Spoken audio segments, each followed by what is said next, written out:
दोस्तों, आज की कहानी की शुरुआत होती है एक छोटे से गांव से, जहां गन्ने के खेत दूर दूर तक फैले हुए थे। इन्हीं खेतों के बीच पला बढ़ा था रोहित। एक सीधा साधा लड़का था और इन्हीं खेतों के एक छोर पर रहती थी सुमन, जो गांव की बेहद ही सब खूबसूरत लड़की थी।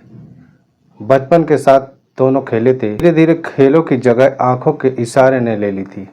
दोस्तों, गांव के मेले में चुपके से मिलना, मंदिर के पीछे बैठकर लंबी बातें करना, यही उनकी दुनिया थी। कस्में वादे थे, सपनों के घरौंदे थे, लेकिन किस्मत ने एक दिन ऐसा धोखा दिया जिसे रोहित जिंदगी भर नहीं भूल पाया। तो सुमन की शादी घर वालों ने दबाव में आकर दूसरी जगह तय कर दी थी। लड़का पढ़ा लिखा था और होनहार भी था और शहर में नौकरी भी किया करता था। रोहित ने लाख मिन्नतें मांगी, दुआएं मांगी, पर सुमन चली गई। सिंदूर और मंगलसूत्र के साथ किसी और की हो गई थी। दोस्तों नमस्कार, इस नए वीडियो में एक बार फिर से आपका बहुत बहुत स्वागत है।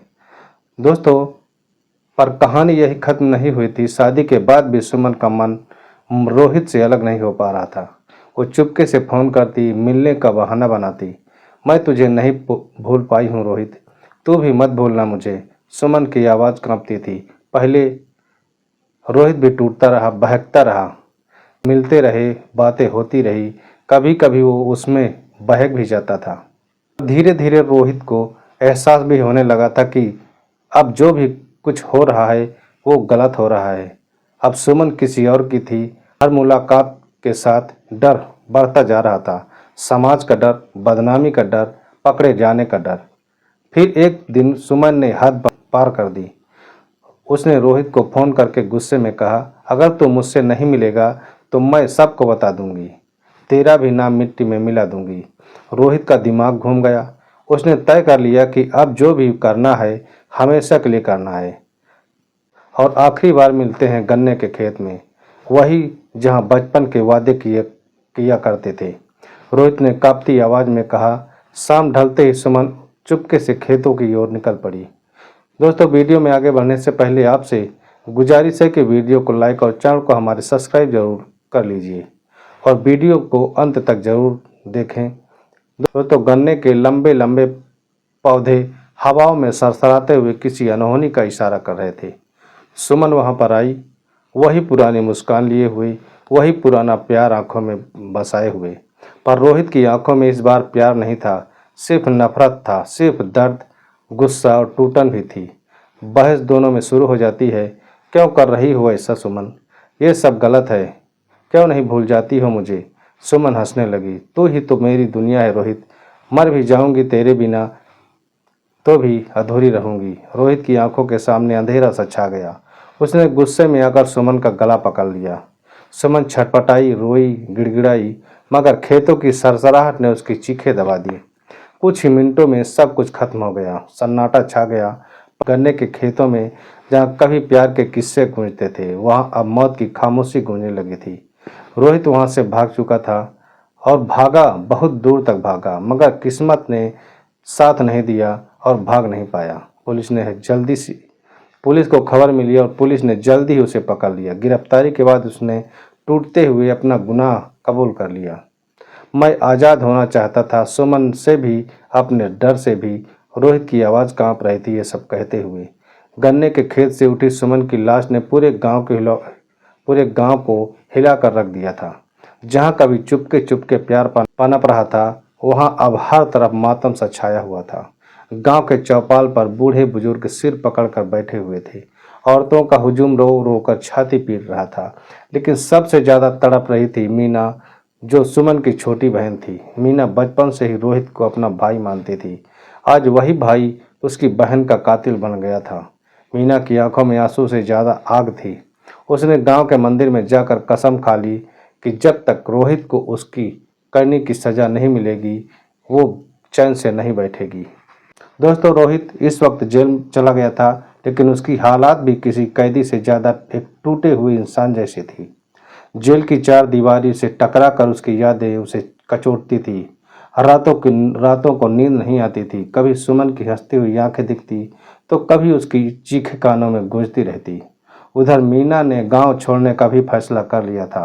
वो शहर चली गई पढ़ने और मजबूत बनने के लिए। उसने ठान लिया था कि जिसने मेरी बहन की ज़िंदगी छीनी है उसकी दुनिया भी मैं छीन लूँगी।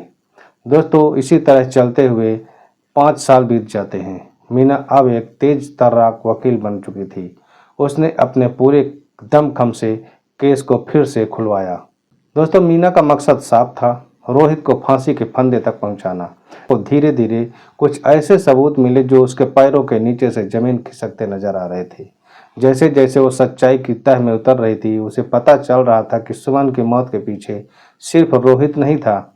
सुमन की शादी, उसकी तकलीफें, उसके दबाव, सबके पीछे एक और चेहरा छुपा हुआ था। वो चेहरा था खुद सुमन के पति का। दोस्तों, सच्चाई धीरे धीरे सामने आने लगी थी। सुमन की शादी के बाद उसका पति उसे बेरहमी से मारता था, उसका अपमान किया करता था। सुमन अपने पुराने प्यार रोहित के पास सिर्फ प्यार नहीं बल्कि सहारा ढूंढने जाती थी, क्योंकि वो मजबूर थी, एकदम अंदर से टूट चुकी थी।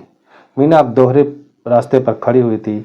उसका बचपन का भाई रोहित गुनहगार था, मगर हालातों का शिकार भी था, और उसकी बहन सुमन जो प्यार में नहीं मजबूरी में लौटी थी। अब मीना के सामने दो रास्ते थे। एक तरफ बदले की आग जो उसे रोहित को खत्म करने के लिए उकसा रही थी, और दूसरी तरफ न्याय की पुकार जो उसे सच की तरफ खींच रही थी। दोस्तों, मीना के हाथों में वो फाइल थी जिसमें सारे सबूत दर्ज किए थे। सुमन की मौत का सच, उसकी शादी की हकीकत, उसके टूटते सपने, सब कुछ सामने था। मीना ने देखा जैसे उसकी बहन ने सालों तक अत्याचार सहा हो, कैसे हर बार टूटकर भी खुद को संभालती रही। रोहित से उसका मिलना इश्क नहीं, एक टूटी रूह की पुकार थी। पर गलती ये थी कि रोहित भी उसे समझ नहीं पाया, और एक गलत फैसले ने दो जिंदगियां तबाह करके रख दी। तो मैंने अपने आप से पूछा, अगर मैं भी गुस्से में कोई गुनाह कर बैठी तो क्या मैं अपनी बहन की आत्मा को सुकून दे पाऊंगी? अदालत का दिन आया। पूरा गांव देख रहा था कि मीना क्या फैसला करती है। दोस्तों, वो चाहती तो रोहित को फांसी तक पहुंचा सकती थी। सारे सबूत थे उसके पास, लेकिन उसने जो किया उससे सबकी आंखें भर आई। मीना ने अदालत में खड़े होकर कहा, मुझे न्याय चाहिए, बदला नहीं चाहिए। मेरी बहन ने जिंदगी से हार कर नहीं, हालात से मजबूर होकर दम तोड़ा था। आज मैं रोहित को सजा नहीं, माफ कर रही हूँ, क्योंकि मुझे पता है सबसे बड़ी सजा खुद को सारी उम्र माफ न कर पाना होता है। दोस्तों दोस्तों, अदालत ने भी रोहित के गुनाह को हालातों की मजबूरी मानते हुए सजा कम कर दी थी। रोहित, जो अब एकदम टूट चुका था, मीना के पैरों में गिर पड़ा और गिड़गिड़ाने लगा कि मीना, मुझे माफ़ कर दे, मैं सारी उम्र अपनी गलती का बोझ ढोऊंगा। उसकी आवाज़ कांप रही थी। मीना ने रोते हुए आसमान की ओर देखा, शायद वहाँ कहीं उसकी बहन सुमन भी मुस्कुरा रही थी। दोस्तों, गांव लौटते वक्त चौपाल पर मीना ने सभी से कहा, कभी कभी इंसान गुनाह करता है, हालात उसे गुनहगार बना देता है। इसलिए ज़रूरी है कि हम नफरत से नहीं, समझदारी से जज करें, वरना नफरत की आग में सब कुछ जल जाता है, प्यार भी, रिश्ते भी और इंसानियत भी। उस दिन के बाद गांव में एक नई परंपरा शुरू हो गई। हर साल सुमन की याद में इंसानियत का दिन मनाया जाने लगा, जहां बच्चे, बूढ़े और नौजवान मिलकर ये कसम खाते कि कभी किसी मजबूर की मजबूरी को उसकी गलती नहीं समझेंगे। दोस्तों, नफरत से निकला फैसला हमेशा दर्द देता है, मगर माफ़ी से निकला फैसला कई जिंदगियों को भी बचा लेता है। दोस्तों, यह कहानी आपके लिए सिर्फ एक घटना नहीं बल्कि एक सीख है। दोस्तों, हमारा मकसद आपको डराना या किसी का दिल दुखाना नहीं, बल्कि आपको सतर्क और जागरूक बनाना है। दोस्तों, दुनिया में बहुत कुछ ऐसा होता है जिससे हम अनजान रहते हैं और बेफिक्र रहते हैं, लेकिन दोस्तों, अगर हम सतर्क रहें तो कई मुसीबतों से बच सकते हैं। दोस्तों, अगर आपको यह वीडियो पसंद आया हो तो इसे लाइक करें और अपनी राय हमें कमेंट में ज़रूर बताएं।